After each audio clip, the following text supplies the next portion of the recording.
जे शब्द व्यवस्थित पेरू शकतात ते दुसऱ्यांच्या भावनेला हात घालू शकतात. फक्त त्या भावना जाणून घेण्यासाठी एक चांगलं संवेदनशील मन तुमच्याकडे हवं. तर अशी शब्दांची जादू जिला अवगत झालेली आहे अशा सुवर्णाला मी स्टेजवर बोलवते आहे. Suvarna, please come.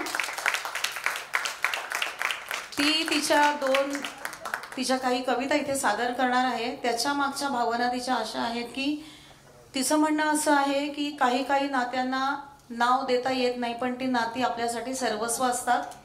त्याच्यातलं एक नातं असं सुरेख असतं की राधाकृष्णाचं नातं. त्याला कुठलंही नाव देता येत नाही, त्याला कुठलाही टॅग लावता येत नाही. आणि दुसरी एक भावना तिची अशी आहे की आज आपण इथे रिलेशन्स या विषयावरती कार्यक्रम केलाय, तर तिचं म्हणणं असं, स्वतःपेक्षा स्वतःच्या जवळ अजून कोण असू शकतं.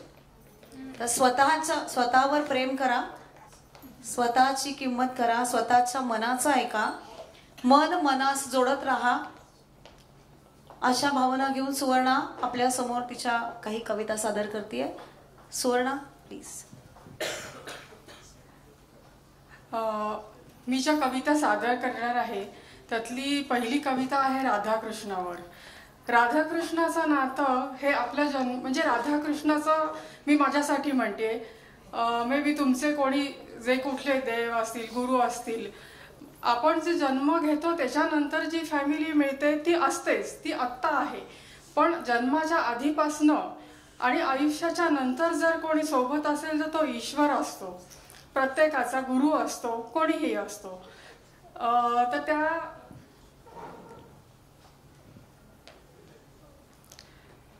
तर त्यासाठी राधाकृष्ण हे पण माझं दैवत आहे. आणि ही जी कविता आहे त्याचं नाव आहे कृष्णमयी.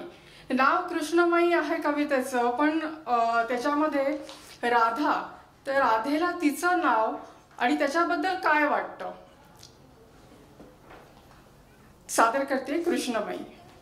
तुझ्या नावाचं गारूड जन्माच्या आधीच घातलं असावं, तुझ्या नावाचं गारूड जन्माआधीच घातलं असावं. कदाचित आईने मनात तुझेच नाव घेतलं असावं, कदाचित आईने मनात तुझेच नाव घेतलं असावं. तू कृष्ण होणार होतास, तू कृष्ण होणार होतास म्हणून हे राधे पण जन्माला आलं असावं. कदाचित माऊलीने जन्मतःच कृष्णार्पण म्हणलं असावं, कदाचित माऊलीने जन्मतःच कृष्णार्पण म्हणलं असावं. कशास माझे नाव राधा ठेवले, कशास माझे नाव राधा ठेवले तेव्हाही ते आवडत नसावे. कदाचित आराधना केली असेल म्हणून राधा म्हणत असावे. थँक्यू. कदाचित आराधना केली असेल म्हणून राधा म्हणत असावे. अर्थ कुठे होता त्या नावाला, अर्थ कुठे होता त्या नावाला. कृष्ण जन्माचे वाट पाहणे असावे. तुझ्यात समर्पण झाले राधेचे, तुझ्यात समर्पण झाले राधेचे. राधेचा कृष्ण होणं हे तुझ्या मनात असावे. षड्रिपूंच्या पलीकडची अवस्था आहे, षड्रिपूंच्या पलीकडची अवस्था. आपल्या मैत्रीत दुसरं काहीच नसावं, षड्रिपूंच्या पलीकडची अवस्था. आपल्या मैत्रीत दुसरं काहीच नसावं. सदैव दूर राहून देखील कृष्णा, सदैव दूर राहून देखील कृष्णा. एकमेकांच्या मनात फक्त आपणच असावं, फक्त आपणच असावं. धन्यवाद. दुसरं एक माझं मनोगत असं आहे की जसं देव ईश्वर कायम आपल्या सोबत असतं, तसंच आपलं मन, बाकी कोणी असो नसो, आपण जेव्हा एकटे असतो तेव्हा कोणाशी बोलतो तर आपल्या मनाशी. तर असे कहो, असं हे आपलं मन. सगळ्यांनी साथ सोडली तरी आपली साथ हे कधीच सोडत नाही. आणि आपल्याला योग्य तो सल्ला देणं, आपल्या मनात जे काही आहे ते आपण त्याच्याविषयी अगदी मनसोक्त एकांतात बोलू शकतो आणि निर्णय घेऊ शकतो. तर अशा या मनाला कधीतरी धन्यवाद करायलाच पाहिजेत ना. पण एक गंमत आहे, या मनाला देखील स्वतःचं एक मन असतं. आता आपण वावरतोय वास्तव जगात, चौकट आहे सगळ्याचीच, त्या चौकटी पलीकडे शक्यतो नाही जाता येत आपल्याला. पण हे मन आपल्याला हवं तसं भुर्रकन घेऊन कुठेही उडतं. अरे चला जाऊ दे, कंटाळा आला, इकडे गेलो असतं तर किती बरं झालं असतं, नाही तर ना ते 2 मिनिटात सगळी फेरी करून परत आणून सोडतं. पण ते स्वतः सुद्धा कुठे कुठे हिंडत असतं बरं का.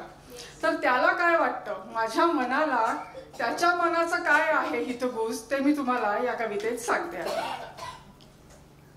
कवितेचं नाव आहे कधीतरी वेड्यासारखं वागावंसं वाटतं मनाला आपल्या. कधीतरी वेड्यासारखं वागावंसं वाटतं, कधी आभाळाला कवेत घ्यावंसं वाटतं, कधी समुद्राचं सगळं पाणी पिऊन टाकावंसं वाटतं.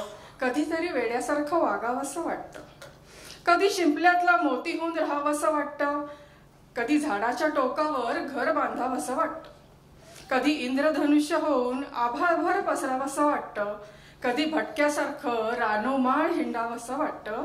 कधीतरी वेड्यासारखं वागावंसं वाटतं, कधी ज्वाला होऊन फुलावंसं वाटतं, कधी ज्वाला होऊन फुलावंसं वाटतं, कधी बर्फ होऊन गोठावंसं वाटतं, कधी सूर सोडून बेसूर ओरडावंसं वाटतं, तर कधी ताल सोडून बेभान नाचावंसं वाटतं.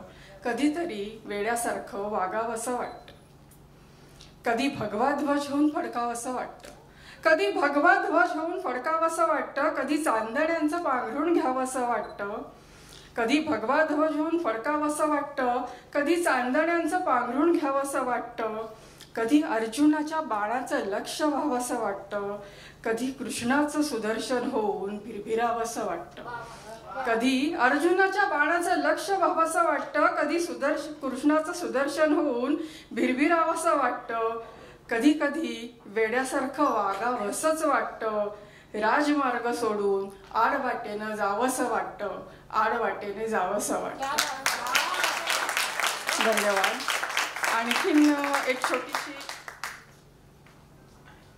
आणखीन एक छोटीशी मनावरचीच कविता आहे. ही आहे आफ्टर 40 यांच्यासाठी.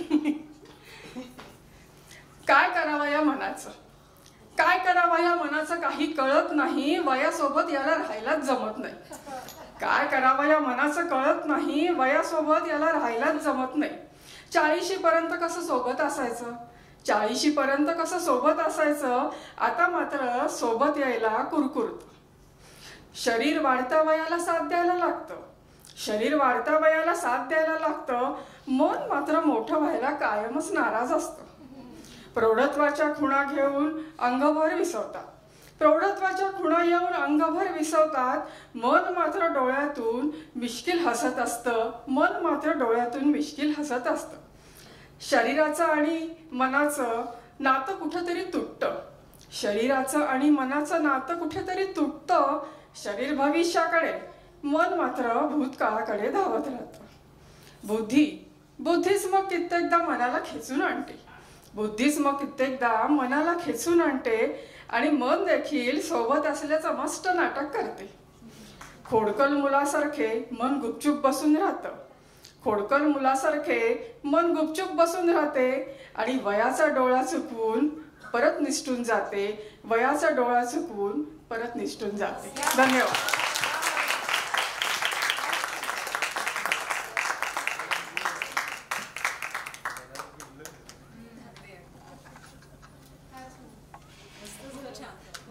शेवटची कविता सगळ्यांनी अगदी रिलेट केली असेल. आफ्टर 40 ते म्हणतात ना, एका छोट्या हिंदी वाक्यात सांगते, दिल तो बच्चा है जी. तसं होतं ना सगळ्यांचं. जोरात हो म्हणा. हो वैसा ही होता है. तर स्वाती असं म्हणते की वो वैसा ही होता है. त्याच्यामुळे आफ्टर 40 जे कोणी आहेत त्या सगळ्यांना ही कविता अगदी भावली असेल. आणि सुवर्णानी तिच्या कवितेच्या मार्फत ज्या 2 खूप सुंदर गोष्टी मांडल्या त्या अगदी मनाला भिडणाऱ्या आहेत. आणि राधाकृष्णाची कविता असेल तर ती जास्त सगळ्यांना भिडतेच मनाला. बोलो राधे राधे.